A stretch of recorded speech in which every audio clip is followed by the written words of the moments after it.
19 horas.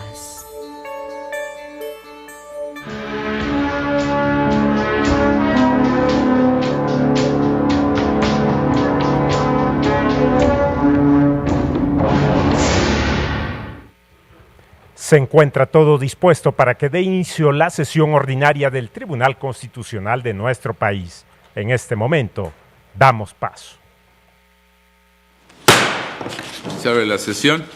Señor secretario, denos cuenta, por favor. Sí, señor ministro presidente. Se somete a su consideración el proyecto de acta de la sesión pública número 30 ordinaria celebrada el jueves 15 de marzo del año en curso. Señoras ministras, señores ministros, está a su consideración el acta. No hay observaciones. En votación económica se aprueba. Continuamos, por favor. Sí, señor ministro presidente. Se somete a su consideración el proyecto relativo a las acciones de inconstitucionalidad 10/2014 y su acumulada 11/2014, promovidas por la Comisión Nacional de los Derechos Humanos y el Instituto Federal de Acceso a la Información Pública y Protección de Datos, demandando la invalidez de diversas disposiciones del Código Nacional de Procedimientos Penales, bajo la ponencia del señor ministro Lainez Potisek y conforme a los puntos resolutivos a los que se dio lectura en sesión anterior. Gracias, señor secretario. Señor ministro Lainez, por favor, tiene usted la palabra. Gracias, ministro presidente.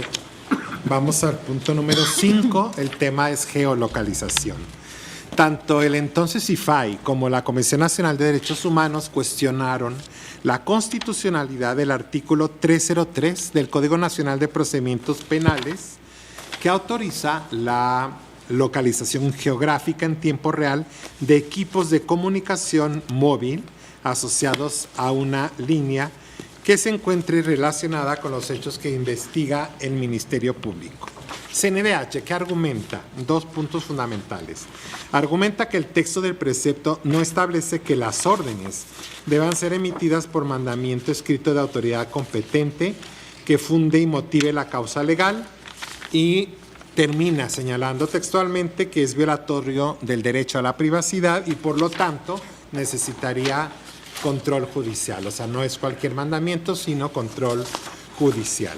En segundo lugar, sostiene que esta facultad concedida permite actuaciones arbitrarias en contravención a los tratados y a la Constitución Federal, porque en lugar de abordarse como una cuestión excepcional para determinados delitos que sean de especial relevancia para el orden, para la seguridad de las personas, para la paz pública, lo permite para cualquier delito, puesto que ya no trae ninguna referencia a ese respecto. El IFAI, por su parte, señala que no es posible desvincular la comunicación móvil del usuario de tal suerte que esta localización geográfica del equipo identifica a una persona y por lo tanto es un dato personal, ¿no? Y desde su punto de vista, entonces ahí hay una violación a la privacidad. Y coincide en su segundo argumento con la PGR en que, dado que esto es así, la facultad otorgada al Ministerio Público debe sujetarse a control judicial.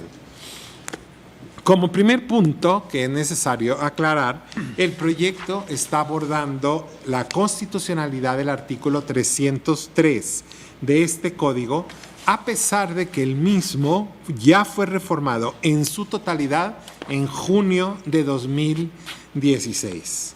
Es decir, ya este texto que ahora entraríamos a analizar ya fue sustituido totalmente por una reforma que lógicamente la parte reformada no es tema de nuestra acción de inconstitucionalidad, porque entonces este pleno entra a analizar eso, porque pudiese tener algunos efectos retroactivos en beneficio, conforme lo marca el artículo 105 constitucional. Ahora, si entrando en materia, es importante destacar también que este debate, este estudio de la geolocalización no es nuevo. La geolocalización se introdujo desde 2012, 17 de 2012, en el entonces Código Federal de Procedimientos Penales y en el artículo 40 bis de la Ley Federal de Telecomunicaciones.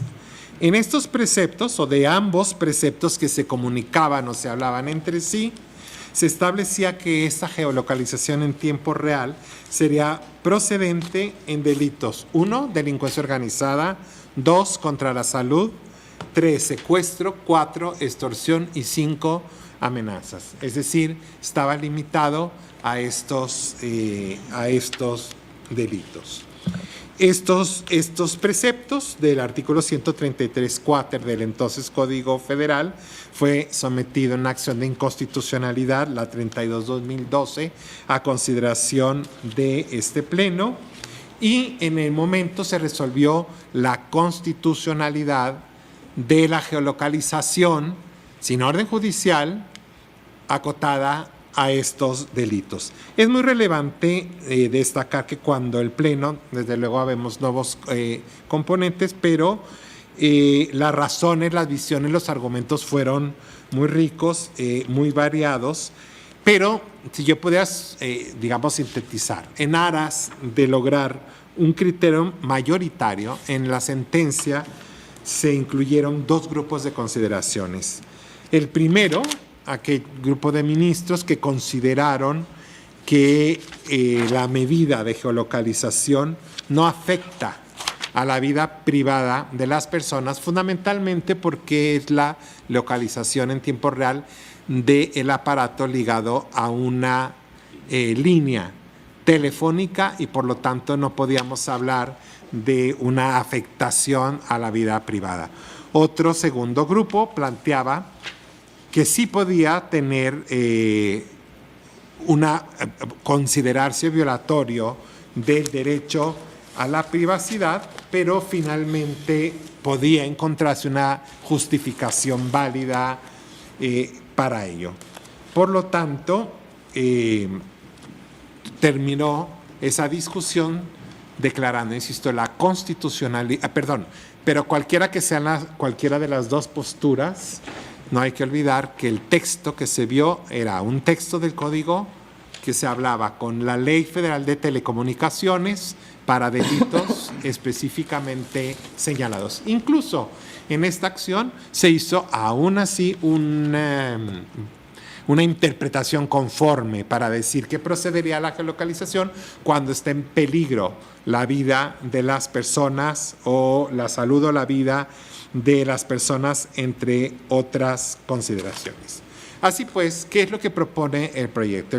El proyecto propone que si son fundados los agravios de los accionantes y que es inconstitucional el precepto tal y como estuvo regulado en el código que ahora nos ocupa, y que está regulado en la parte que nos atañe y es a la que se limita además el proyecto en el primer párrafo del 303. De si exactamente cuando exista denuncia o querella y bajo su más estricta responsabilidad el procurador o el servidor público en quien se delegue la facultad, solicitará a los concesionarios o permisionarios o comercializadoras del servicio de telecomunicaciones o comunicación vía satélite la localización geográfica en tiempo real de los equipos de comunicación móvil asociados a una línea que se encuentren relacionados con los hechos que se investigan en términos de las disposiciones aplicables. A pesar de que la exposición de motivos señaló que el texto seguiría las consideraciones de este Tribunal Pleno, finalmente quedó redactado de esta manera. Insisto, el nuevo texto es muy amplio, sujeta a control judicial la geolocalización, trae excepciones para los 5 delitos que he mencionado, pero aún así, 48 horas después, tiene que el Ministerio Público solicitar la ratificación del juez de control. Ese es el nuevo texto que, insisto, pues no es parte de esta acción. El proyecto propone que cualquiera, desde los 2 puntos de vista, sea que consideremos que no invade el derecho a la privacidad, no se satisface esta exigencia de de que tiene que ser una medida excepcional y que no puede cualquier delito quedar a discreción del Ministerio Público en llevar a cabo en una geolocalización. Tal y como está el precepto, pues entraría un delito de fraude o entrarían delitos fiscales o financieros en el texto como está, insisto, porque ya la ley de telecomunicaciones tampoco trae delitos en específico. Si se considera que se invade el derecho a la privacidad, pues se hace un test en el proyecto y se dice si hay un fin constitucionalmente válido, la medida es idónea para cumplir con el fin perseguido. La geolocalización puede ser un muy buen instrumento para la persecución e investigación de los delitos. La necesidad también pasaría el test, pero la proporcionalidad en sentido estricto no cumpliría, o en este punto no se cumpliría, porque no se habla ya de excepcionalidad, ni en interpretación conforme, ni en delitos específicos, y por lo tanto es donde se considera que también desde esta postura, en opinión del ponente, pues sería inconstitucionalidad. El ministro Pardo me hace ver que en algunas partes del proyecto, y creo que tiene toda la razón, hablamos de taxatividad. Él me dice eso más bien es un principio del tipo penal. Yo creo que tiene razón. Yo creo que no tenemos que hablar forzosamente de que se viola el principio de taxatividad, sino hablar de que esta localización abierta a cualquier delito es desmedida y queda a discreción del Ministerio Público utilizarlo para cualquier delito y evitar hablar de taxatividad. Yo no tendría ningún problema en hacer ese ajuste. Es cuanto, ministro presidente. Gracias, señor ministro. Está a su consideración, señoras y señores ministros. Señor ministro Franco. Señor presidente, muchas gracias, señoras y señores ministros. Muy brevemente, cuando discutimos la parte de la procedencia de esta acción de inconstitucionalidad, yo señalé puntualmente, leo lo que dije, quiero separarme y votaría en contra de que no se sobresea sobre los artículos 303 y 355, porque fueron reformados con posterioridad y es evidente que son nuevos actos legislativos.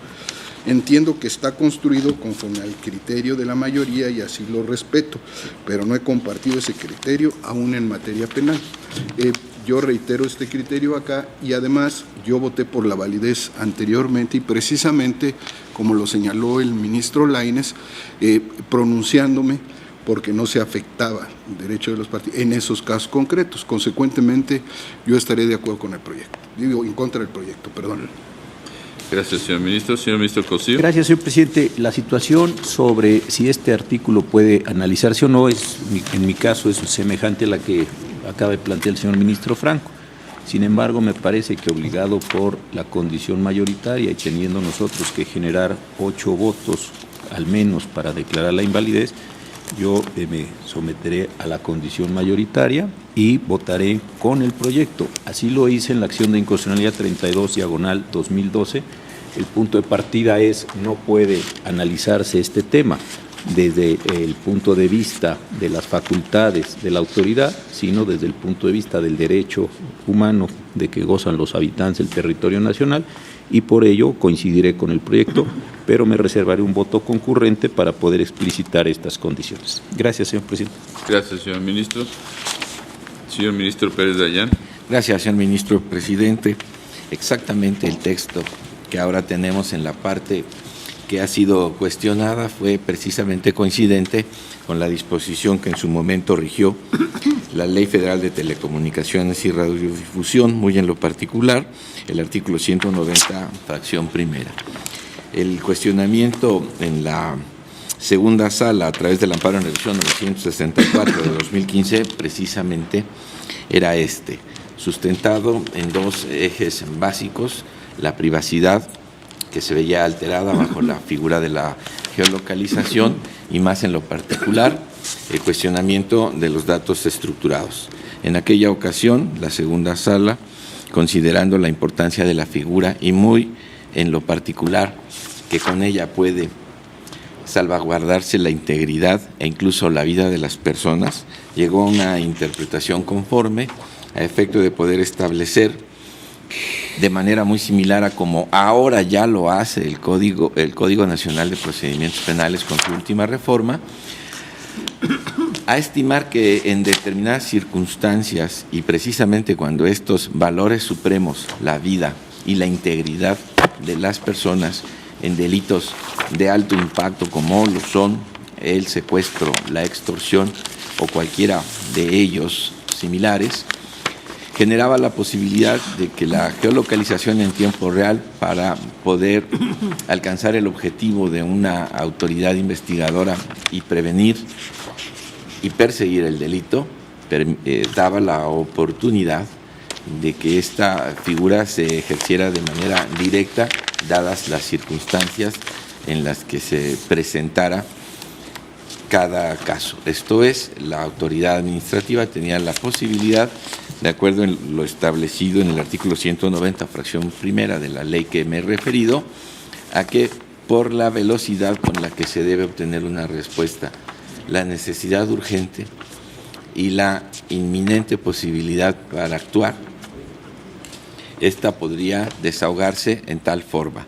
Se consideró entonces que esto no violaba ningún tipo de privacidad, pues como ya lo dijo el ponente, lo que se busca es precisamente el lugar desde donde se genera una llamada. No tiene que ver con contenidos ni con personas en lo concreto. Sin embargo, para el efecto de la información más completa, esto es, todos los datos que se pueden resguardar en la base correspondiente del operador telefónico a lo que le hemos llamado información estructurada, sí requería de una intervención por parte de los jueces. Bajo esa perspectiva y considerando el tiempo que llevó a la sala reflexionar sobre este tema, la votación misma con la cual se sustentó su constitucionalidad, precisamente a través de la figura de la interpretación conforme, es que estoy en contra del proyecto y estoy por considerar que este artículo puede y debe verse como en su momento la segunda sala lo resolvió en el amparo en revisión 964 de 2015. Bajo esa perspectiva y siendo consistente, expreso mi voto como lo hice en la segunda sala por la constitucionalidad condicionada a la interpretación conforme que se dio, que por cierto, insisto, es precisamente la que contiene ahora el artículo 303 del Código Nacional de Procedimientos Penales. Es decir, lo acota a la posibilidad urgente de obtener el lugar preciso en donde una llamada se está realizando con motivo de la celeridad de actuación y datos estructurados, siempre sujeta a la posibilidad de que se solicite a través del juez. Por tal razón, considero que la interpretación conforme balancea los dos derechos en colisión y finalmente produce el resultado que todos queremos, la seguridad jurídica y la eficacia en la persecución del delito. Gracias, señor presidente. Gracias, señor ministro. Señor ministro Saldívar. Gracias, señor presidente. En mi opinión, este precepto, en los términos en que está redactado, no es susceptible de salvarse con una interpretación conforme. Máxime que cuando se lleva a cabo esta legislación ya había un criterio de esta Suprema Corte que, a pesar de que, como explicó el ponente, se dijo que se seguiría por el legislador, no fue así. En esos términos, yo votaré por la invalidez del precepto, como lo propone el proyecto, reservándome un voto concurrente para explicar las razones que me llevan a esta conclusión. Gracias, presidente. Gracias, señor ministro. Señor ministro Gutiérrez. Gracias, ministro presidente. Yo comparto el sentido del proyecto. Me parece que el artículo debe de declararse inválido por las razones expresadas en el proyecto. También coincido con las modificaciones que ha aceptado el ministro ponente en cuanto a eliminar el principio de taxatividad. Y por último, sí me aparto de correr el test de proporcionalidad. Me parece que si el artículo ya carece de lograr el principio de legalidad, no es necesario hacer un escrutinio de proporcionalidad. Por lo tanto, yo me apartaría del párrafo 299 en las fojas 142 y 143 y anunciaría un voto concurrente. Gracias, ministro presidente. Gracias, señor ministro. Señora ministra Piña. Sí, gracias, señor presidente. El proyecto precisamente hace una recopilación de los dos criterios que se discutieron al analizarse la diversa acción de inconstitucionalidad, que fue la 33 de 2012. En el proyecto menciona las dos posturas de aquellos ministros que consideraron que esta técnica de investigación no era violatoria del derecho fundamental de privacidad, y los que sí consideraron que era violatoria de ese derecho, pero que sí pasaba el test de proporcionalidad que se corrió. Algunos, no todos, porque hubo ministros, entre ellos el ministro Saldívar, que votó por la invalidez de la norma en un voto particular. Yo estoy con el sentido del proyecto, no comparto las consideraciones. Yo me inclinaría precisamente porque sí es violatorio del derecho a la privacidad. No se trata de localizar un aparato, se trata de localizar a una persona, y como está redactado el precepto que estamos analizando en la actualidad, yo considero que sí es violatorio de garantías constitucionales, precisamente en una ponderación entre el derecho a la privacidad y la persecución de los delitos, en cuanto el primero no puede ser absoluto, pero sí tiene que estar sujeto a un control judicial. Ahora, no comparto que sea inconstitucional porque no delimita el tipo de delitos que son perseguibles.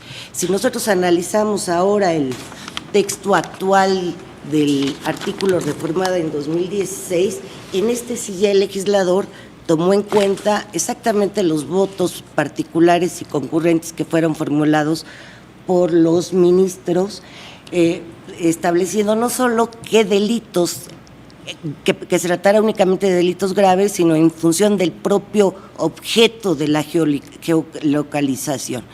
Y también en este artículo, que ahora ya está reformado en 2016, coloca una excepción precisamente del Ministerio Público en caso de urgencia en determinados supuestos, que posteriormente debe ser revisada por un juez de control.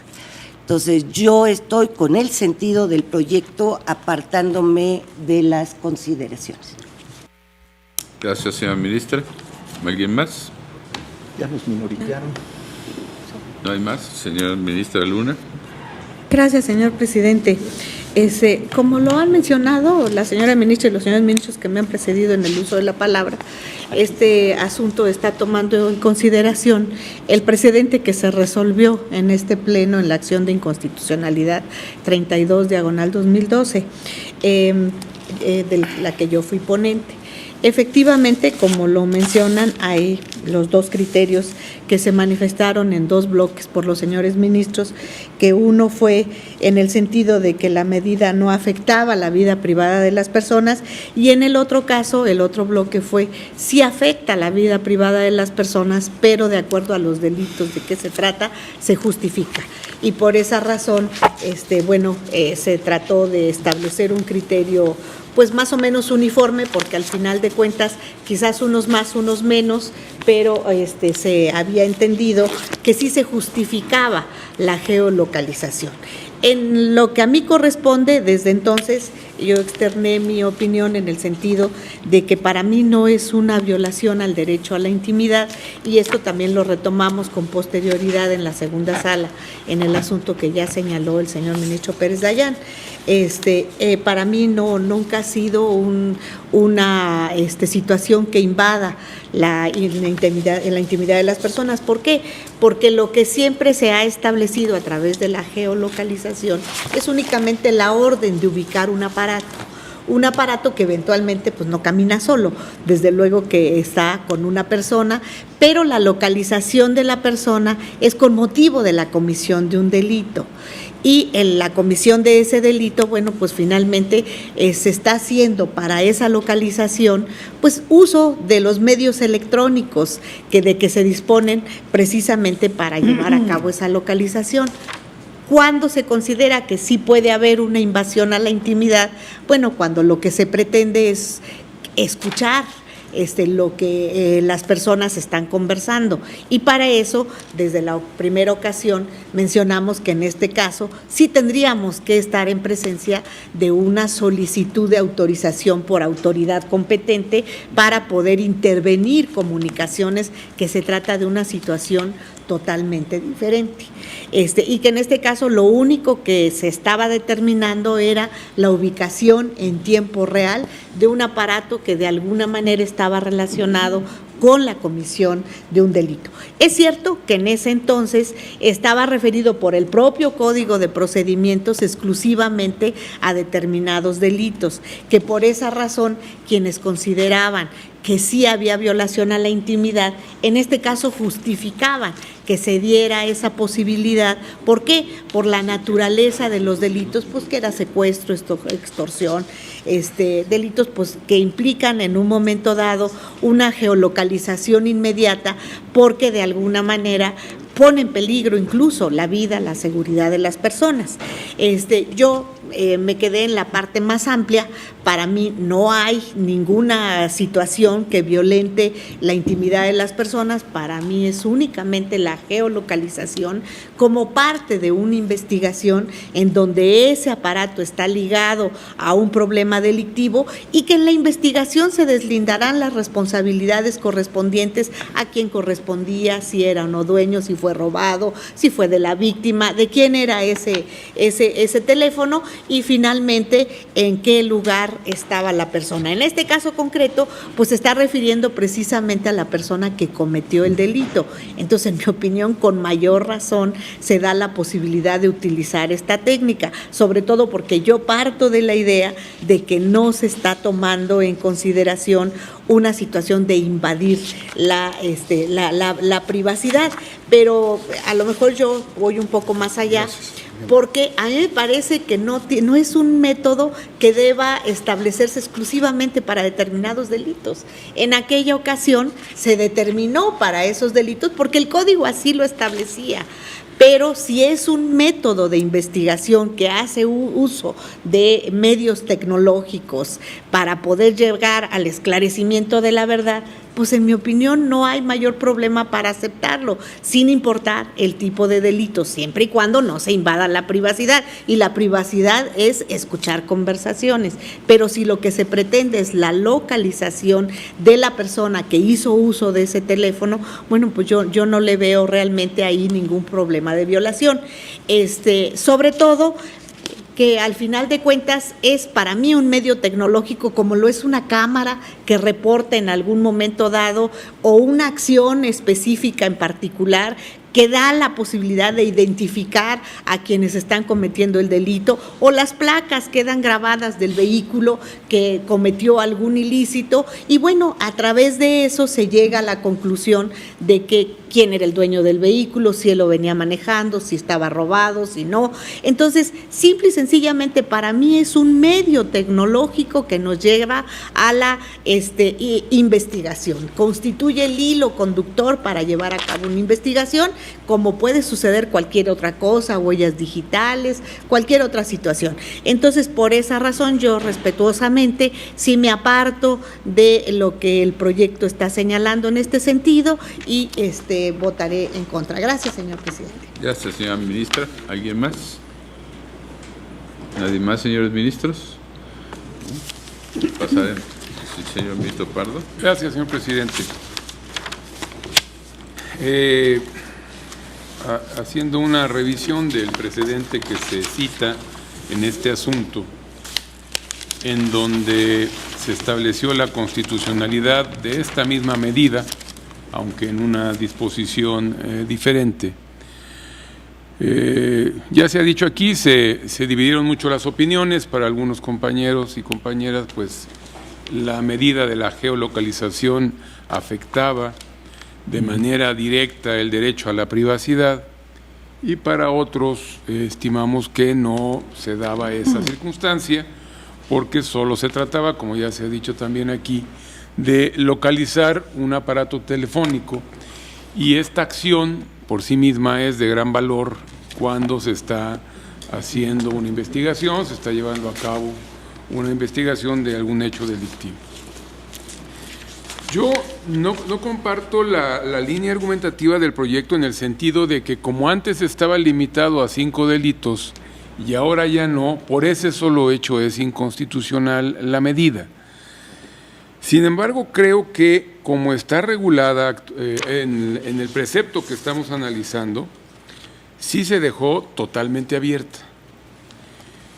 El precepto, como ya se había leído, dice textualmente, cuando exista denuncia o querella, ese es el único requisito que hay en este precepto, que ya sabemos que fue modificado posteriormente, pero el que estamos analizando es este.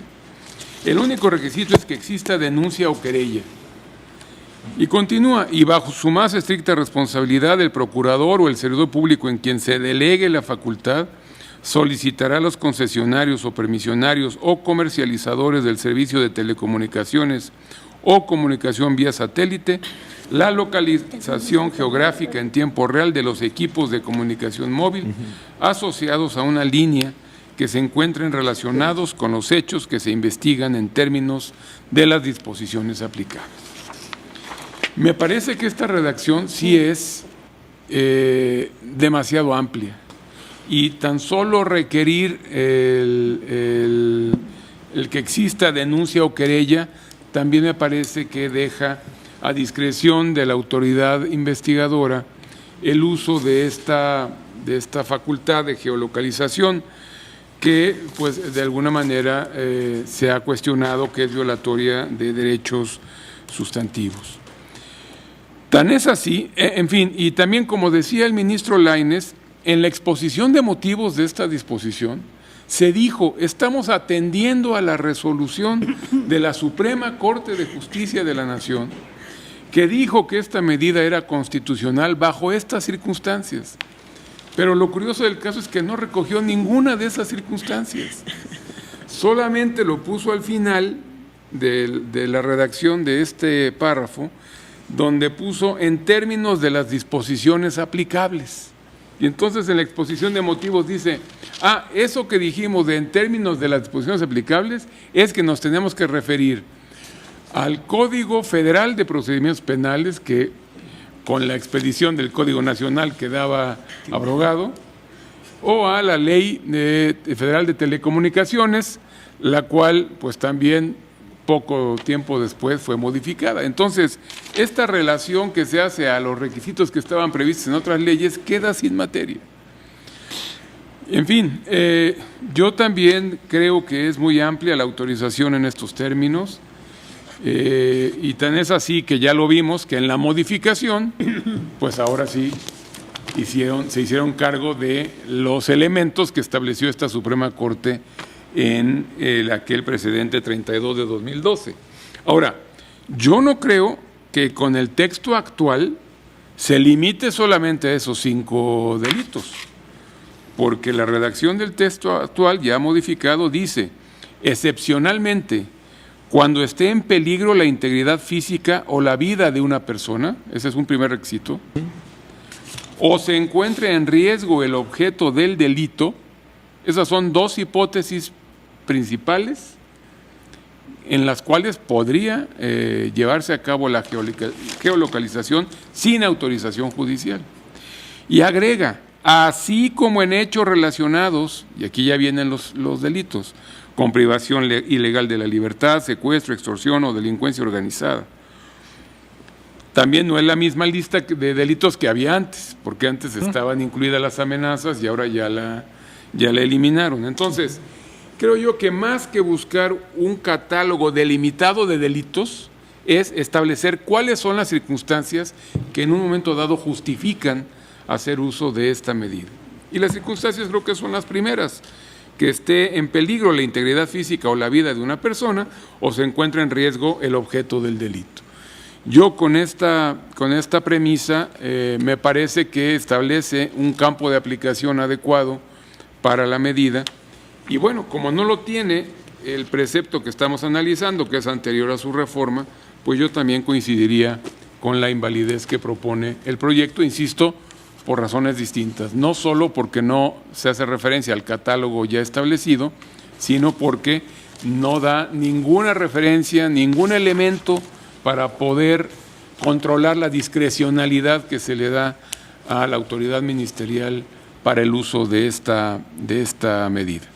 En esas condiciones yo estaría de acuerdo con el proyecto, aunque con algunas argumentaciones distintas. Y bueno, y la otra cuestión que quería yo comentar es que este artículo 303, pues estuvo en vigor parcialmente en algunos estados de la República y pues el plazo máximo fueron 2 años, porque fue de 2014 a 2016 que ya se reformó el propio Código Nacional, pero no estuvo en vigor en toda la República, solo conforme se fue haciendo la declaratoria de que entraba el nuevo sistema, y como todos sabemos esto fue gradual en distintas entidades federativas. En fin, yo estaría de acuerdo en la invalidez propuesta por las razones que he señalado. Gracias, señor presidente. Gracias, señor ministro.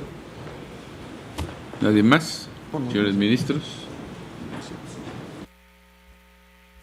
Pues yo también había pensado que el precepto podía ajustarse conforme al precedente en el que se hizo una interpretación conforme el 32-2012.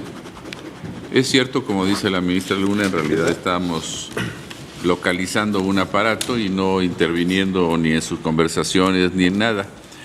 Pero la variante de esta disposición, como señaló el ministro Pardo, es que deja demasiado abierto el supuesto en el que se puede utilizar esta técnica, y de esa manera, pues no solo por el principio de taxatividad, sino por el principio de definición bien del tipo del delito que se va a analizar, que antes por lo menos había una mención a algunos delitos, y bueno, y ahora lo menciona en la reforma que se hizo en 2016, y de esa manera yo estaré con algunas diferencias argumentativas también a favor del proyecto y por declarar la invalidez de la norma por inconstitucionalidad. Si no hay más argumentaciones, vamos, señor ministro Lainez. Únicamente para proponer al ministro Pardo y a usted mismo, bueno, al Pleno, que yo enriquecería esa parte. Creo que estoy totalmente de acuerdo, no debe ser únicamente porque no están ciertos delitos, sino las consideraciones que el ministro Pardo y usted mismo han dado de cómo quedó abierto. Además, ni siquiera trae los parámetros que originalmente había dado la Suprema Corte de Justicia, como que se ponga en riesgo la vida de la persona, la necesidad de que tiene que ser en la urgencia y todo. Yo no veo ningún inconveniente en enriquecer y agregar todo eso en esta parte al proyecto para que no se lea que es únicamente así, ¿no? Eso es todo. Si no hay más observaciones, procederemos entonces a tomar la votación. Señor secretario. Sí, señor ministro Gutiérrez Ortiz Mena. A favor del sentido del proyecto por la invalidez del artículo, apartándome de algunas consideraciones, y anuncio voto concurrente. Señor ministro considera. Exactamente los mismos términos.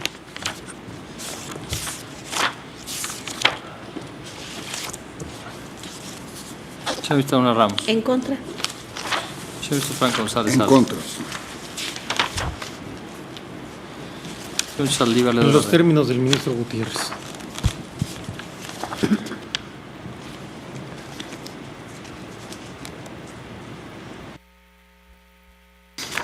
Señor ministro Pardo Rebolledo. A favor del proyecto y las modificaciones aceptadas por el ministro ponente. Señor ministro Piña Hernández. Con el sentido del proyecto por la invalidez del artículo 303 del Código Nacional de Procedimientos Penales, separándome de las consideraciones y anuncio voto concurrente. Señor ministro Medina Mora. Por la invalidez del precepto, separándome de algunas consideraciones. Con el proyecto, con las modificaciones propuestas. Señor ministro Pérez Dayán. En contra, como se resolvió en la segunda sala. Señor ministro presidente Evo Morales. A favor con salvedades de argumentación. Señor ministro presidente, me permito informarle que existe una mayoría de 8 votos a favor de la propuesta del proyecto, consistente en declarar la invalidez del artículo 303, párrafo primero del Código Nacional impugnado, Con anuncio de voto concurrente del señor ministro Gutiérrez Ortiz Mena, quien vota en contra de algunas consideraciones, al igual que el señor ministro Cosío Díaz y el señor ministro Saldívar Ledo de la Rea. También la señora ministra Piña Hernández en contra de consideraciones de anuncio de voto concurrente. El señor ministro Medina Mora en contra de algunas consideraciones, al igual que el señor ministro presidente Aguilar Morales, y voto en contra de los señores ministros Luna Ramos, Franco González Salas y Pérez Dayán. Muy bien, con eso queda resuelto en este punto. Quinto, sobre la geolocalización. Señor ministro Franco. Anuncio voto particular, señor presidente. Tome nota la Secretaría del voto que anuncia el señor ministro Franco, como la ministra Luna, de igual manera. Nada más. Queda entonces resuelto en esta parte. Continuamos, señor ministro Lainez, por favor. El siguiente tema, ministro presidente, es el resguardo domiciliario, que es una medida cautelar. Se desarrolla de las páginas 151 a 164. Aquí se analiza la impugnación que hizo la Comisión Nacional de Derechos Humanos al artículo 155, fracción 13 del Código, que establece que a solicitud del Ministerio Público de la víctima u ofendido, el juez podrá imponer al imputado el resguardo en su propio domicilio como medida cautelar.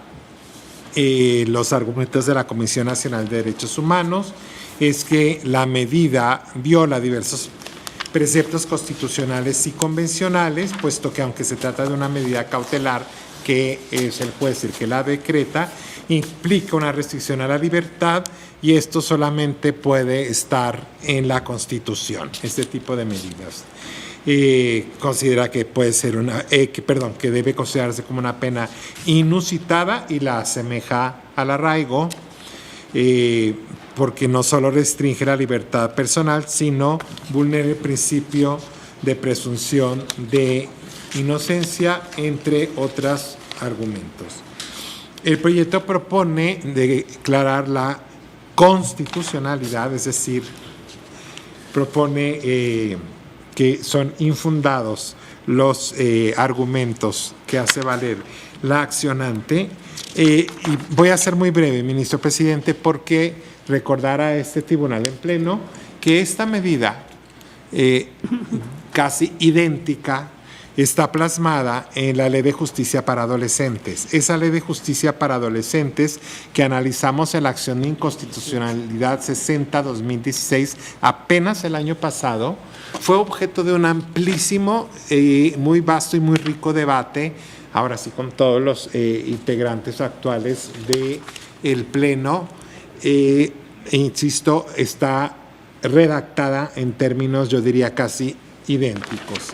Y en esa ocasión, al analizarse el resguardo domiciliario en esa ley, pues llegamos a la conclusión que es un acto de molestia, constituye sí una restricción temporal, pero que el juez de control, escuchando a las partes en una audiencia pública, es el que toma esta decisión y tomando en consideración que no está en la Constitución, porque en la Constitución está la medida restrictiva por antonomasia, que es la prisión preventiva, que es la sustracción de la sociedad y de la familia del individuo para llevarlo a, como se llame. Recordarán que allá en justicia no era la prisión, sino centros específicos para adolescentes, ¿no? Pero aquí es la prisión preventiva, es la reclusión en la cárcel de manera preventiva. Aquí no se sustrae al individuo ni sobre todo de la familia, es una medida racional en cuanto a que respete este principio de la última racionalidad. En fin, recordarán ustedes estos argumentos de que el juez además va tomando en cuenta las distintas medidas, no es de prima facie que impone esta medida. Y por último, desde luego, lo dijimos en aquella ocasión, es totalmente incomparable con el arraigo. El arraigo es una medida donde se detiene para llevar a cabo una investigación lo que no sucede en este caso, donde ya tenemos una vinculación a proceso. La manera en que se lleva es en esa audiencia donde se escuchan las partes y lo más importante, la medida es impugnable, pero además es modificable y revisable periódicamente para que según el comportamiento o las circunstancias del caso, en una audiencia pública oyendo ambas partes, el juez de control, que no existía en el antiguo sistema y que precisamente para esto está, puede modificarla o desaparecerla, anularla después, suprimirla, perdón, o bien modificarla por otra menos gravosa. Finalmente, pues se llegó a la conclusión de que definitivamente es una medida menos intrusiva y que puede funcionar inclusive en beneficio de una persona sujeta o vinculada a proceso, desde el momento en que, siendo de los delitos donde podría meritar una prisión preventiva, lógicamente va a operar en su beneficio esta medida. No quiero extenderme más, puesto que, insisto, esto ha sido recientemente discutido por el Pleno, por lo que ahí me detendría, ministro presidente. Gracias, señor ministro. Señor ministro Cosío. Gracias, señor presidente. Este tema número 6, relativo al resguardo domiciliario con medida cautelar, va de las páginas 151 a 164 y efectivamente se invoca el precedente de la acción de inconstitucionalidad 60/2016. Yo en aquel precedente voté en contra y lo voy a volver a hacer el día de hoy. Creo que esta medida de la fracción 13 del artículo 151 de las medidas cautelares es inconstitucional. La narrativa que tiene el proyecto para plantear la validez es una narrativa interesante y lo que hace es contrastar lo que no se puede hacer en arraigo contra lo que piensa si se puede hacer en el resguardo en el propio domicilio. Entonces se va haciendo una línea argumentativa más o menos así, como el arraigo está prohibido y es la medida máxima, aquello que no tenga esa condición puede ser aceptado. Yo no coincido con esta argumentación. Creo que lo que establece el nuevo sistema es una prisión provisional extraordinaria, restrictiva, muy limitada solo a los supuestos de la fracción segunda del artículo 19 constitucional. No veo por qué tendría que llevarse a cabo este resguardo en el domicilio cuando de lo que se trata es que las personas enfrenten sus procesos básicamente en una condición de libertad. Creo que no está autorizada esta medida en nuestro texto constitucional, ni siquiera entro a la dimensión convencional, con la constitucional me es suficiente. Creo entonces que la fracción 13 del 155 es inválida y votaré en contra del proyecto. Gracias, señor presidente. Gracias, señor ministro. Señor ministro Gutiérrez. Gracias, ministro presidente. Si bien yo comparto la gran mayoría de los argumentos, si no es que todos los argumentos plasmados en el proyecto, considero que el precepto es inconstitucional por carecer de plazo.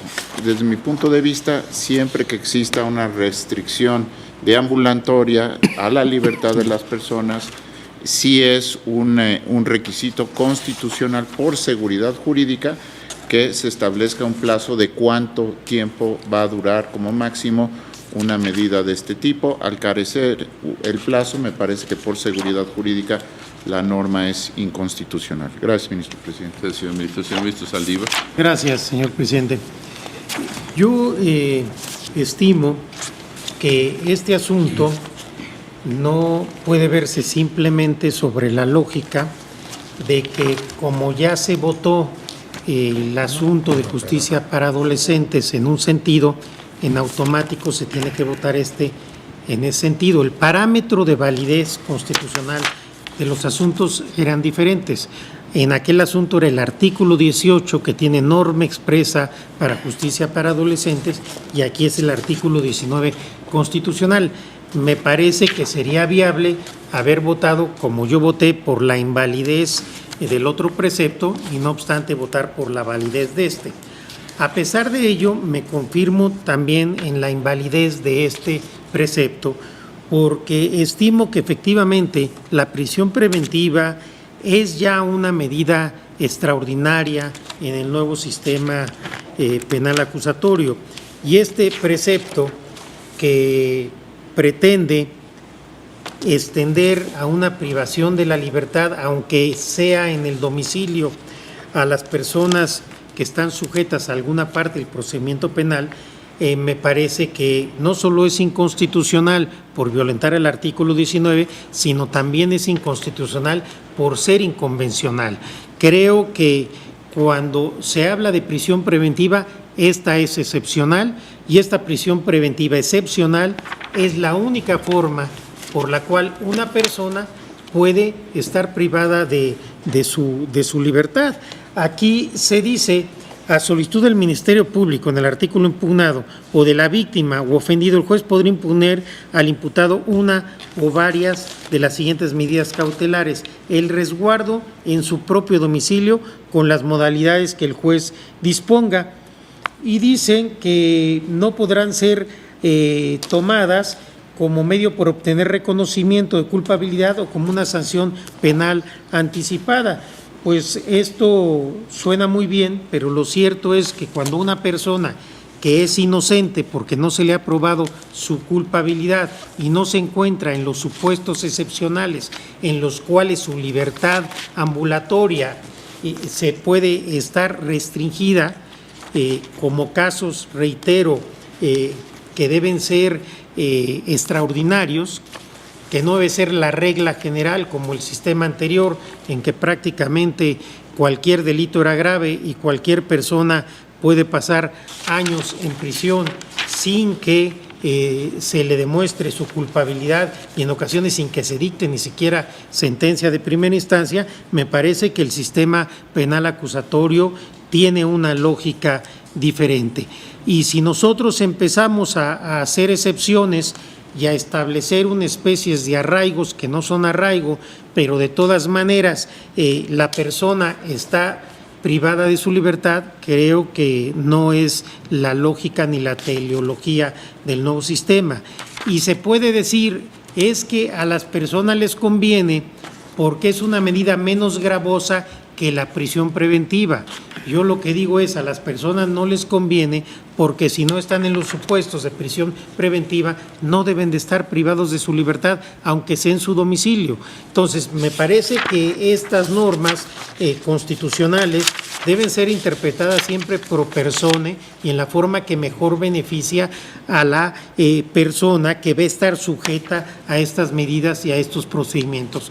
Y no creo que tenga atribuciones el legislador ordinario para ampliar los supuestos en los cuales una persona puede estar privada de su libertad, reitero, así sea en su domicilio. Consecuentemente, yo votaré por la invalidez de este precepto. Gracias, presidente.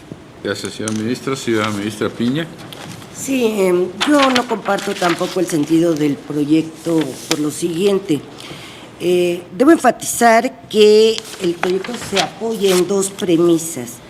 Primero, que el resguardo domiciliario es una medida cautelar que no está prevista expresamente en la Constitución, y segundo, que esta medida restringe la libertad personal.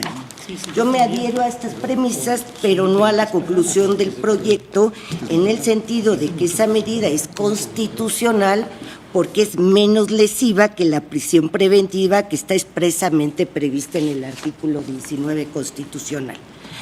Esta Corte ha sostenido en distintos precedentes que las medidas restrictivas de libertad deben estar previstas constitucionalmente, criterio que yo siempre he compartido. Por esta razón he votado en contra de reconocer la constitucionalidad de medidas cautelares que registran la libertad introducidas por la legislación secundaria sin que tengan reconocimiento constitucional.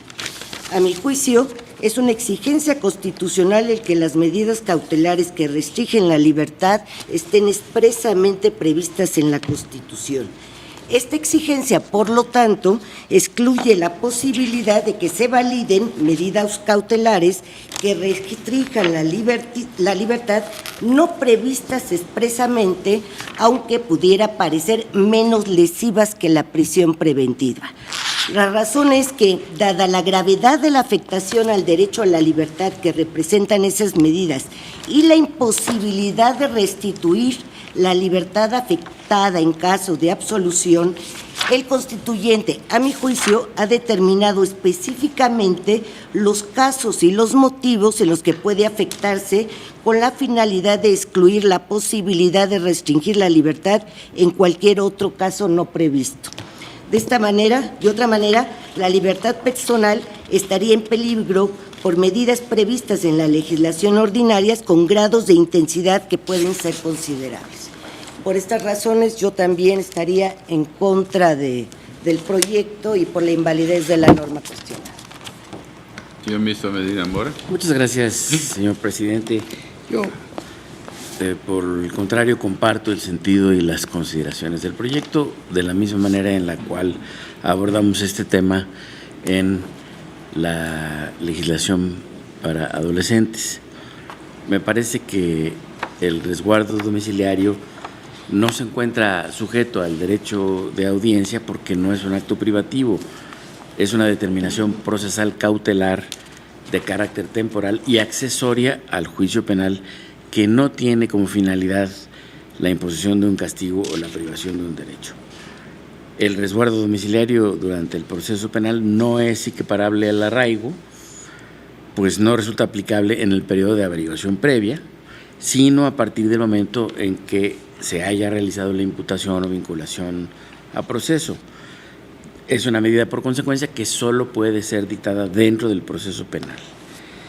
Y desde luego, al representar una medida cautelar que sí en efecto restringe la libertad personal y de tránsito,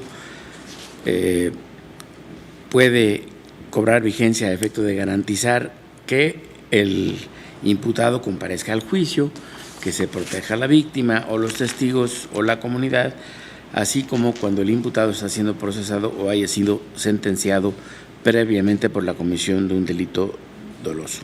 En ese sentido, me parece que no es inconvencional o inconstitucional en sí misma, siempre claro que se aplique dentro de ciertos parámetros razonables de tiempo y circunstancia para cumplir los fines inmediatos del juicio penal. En efecto, no tiene plazos, pero son pues necesariamente los que están vinculados al desahogo del proceso penal mismo. Gracias. Señor ministro Franco, por favor. Gracias, señor presidente. Muy brevemente, yo vengo en contra del proyecto. Formulé voto particular en la acción 60/2016, en donde expresé entonces mis razones para también considerar que era inválido el precepto, y adicionalmente aquí se han dado razones también para fortalecer mi posición en relación a este punto. Consecuentemente, yo estaré en contra del proyecto. Gracias, señor ministro. ¿Alguien más, señores ministros? Señor ministro Pardo. Gracias, señor presidente. Yo comparto la propuesta del proyecto en cuanto a la validez de esta medida, medida cautelar, el resguardo domiciliario, porque desde mi punto de vista, el artículo 19 constitucional, en su segundo párrafo, cuando hace referencia a que el Ministerio Público solo podrá solicitar al juez la prisión preventiva cuando otras medidas cautelares no sean suficientes para garantizar la comparecencia del imputado en el juicio. 1. El desarrollo de la investigación. 2. La protección de la víctima, de los testigos o de la comunidad. Creo que aquí se reconoce en el texto constitucional que puede haber otras medidas menos intensas en cuanto a la afectación a la libertad personal, y la finalidad de estas medidas son las que señala la propia Constitución, que no se evada la persona de enfrentar el juicio respectivo, que se salvaguarde la integridad de las víctimas en su caso. Y bajo estos supuestos, pues la propia Constitución prevé la posibilidad de que haya otras medidas. En este caso, pues menos intensas, sí, claro, que la prisión preventiva, porque también dentro de la lógica del nuevo sistema de justicia penal acusatorio y oral, la idea es darle mayores opciones al juzgador para poder tener a su alcance estas otras medidas cautelares que pueden lograr el objetivo o los objetivos que se marcan constitucionalmente sin llegar al extremo de privar absolutamente la libertad a una persona. Yo, por estas razones, compartiría el proyecto y sugeriría, si el señor ministro ponente lo aceptara, hacer un énfasis mayor en esta interpretación del artículo 19. Correcto. Gracias, señor presidente. Gracias, señor ministro. ¿Alguien más? ¿No hay más observaciones? Bien, yo también comparto sustancialmente el proyecto. Muchas de las razones que ya expresó el ministro Medina Mora como el ministro Pardo, coincido con ellas. Para no repetirlas, yo considero que es una medida dentro del proceso que no necesariamente se equipara ni a una prisión preventiva ni desde luego un arraigo, y por lo tanto, conforme al artículo 19 constitucional, que sí permite abiertamente una forma de medidas distintas a la de la prisión preventiva, considero que por su naturaleza tiene una temporalidad el hecho mismo de que sean dentro de este procedimiento, de tal modo que yo coincido sustancialmente con la propuesta del señor ministro Lainez, y mayormente ahora que ha aceptado, entiendo, a adicionar algunas argumentaciones respecto al artículo 19 constitucional. Si no hay, señora ministra Luna. Gracias, señor presidente. Yo estoy de acuerdo con el proyecto. No sé si el señor ministro ponente estaría de acuerdo en agregar algunas de las otras razones que se han mencionado, y también de alguna forma lo que establece el propio artículo 154 respecto de la procedencia de las medidas cautelares, donde se está determinando determinados requisitos. Formulada la imputación, el propio imputado se acoja al término constitucional, ya sea de una duración de 72 horas o de 144, según sea el caso, o se haya vinculado a proceso al imputado, que yo creo que son cuestiones que sí se debieran también tomar en consideración como propias de las medidas cautelares, más lo que ya habían agregado los señores ministros que me precedieron en el uso de la palabra. De acuerdo. Gracias, señora ministra. Sí, de acuerdo. ¿Alguna aclaración, señor ministro? No, únicamente totalmente de acuerdo con la interpretación de la prisión preventiva oficiosa. Es una instrucción del legislador y la Constitución al juez para que en esos casos la decrete, pero no es el único caso en que puede hacer prisión preventiva, como lo ha señalado el ministro Pardo. En reincidencia, por ejemplo, a pesar de que no sean de los delitos enumerados, el juez puede decidir prisión preventiva. Es en estos casos donde definitivamente la medida sí puede ser en beneficio del propio inculpado, porque habiendo roto esa regla, lógicamente procedería a la prisión preventiva, aunque el delito no sea de los enumerados. Entonces, con todo gusto haría eso, igual que lo que me señala la ministra Luna, haciendo referencia al 154. Gracias, presidente. Vamos a tomar la votación, señor secretario. Sí, señor. Señor ministro, usted Por la invalidez. Señor ministro, ¿considera invalidez? Señor ministro Una Ramos. Con el proyecto, con las modificaciones aceptadas. Señor ministro Franco González Por la Álvarez. invalidez. Señor ministro Saldívar En contra y por la invalidez. Señor ministro Pardo Rebolledo. A favor del proyecto modificado. Señor ministro Peña Hernández. Por la invalidez. Señor ministro Medina Mora. Con el proyecto, con las modificaciones aceptadas. Señor ministro Lainez. Con el proyecto modificado. Señor ministro Pérez Dayán. Con el proyecto modificado. Señor ministro presidente Guillermo Morales. Por la validez con el proyecto modificado. Señor ministro presidente, me permito informarle que existe mayoría de 6 votos a favor del proyecto modificado, consistente en reconocer la validez del artículo 155, fracción 13ª del Código impugnado. Muy bien, en ese sentido queda aprobada este punto. Señor ministro Saldívar. Para anunciar voto particular, presidente. Gracias. Tome nota la secretaría, por favor, del ministro Saldívar. Sí, sí. ¿Alguien más, señores ministros? Señor ministro Cosío, señor ministro Gutiérrez, también. Y ministra Piña. Y el ministro Franco. Y desde luego el ministro Franco. Gracias, señor presidente. Muy bien. Queda entonces resuelto este punto con la votación señalada. Vamos a un breve receso, señores ministros, y regresamos.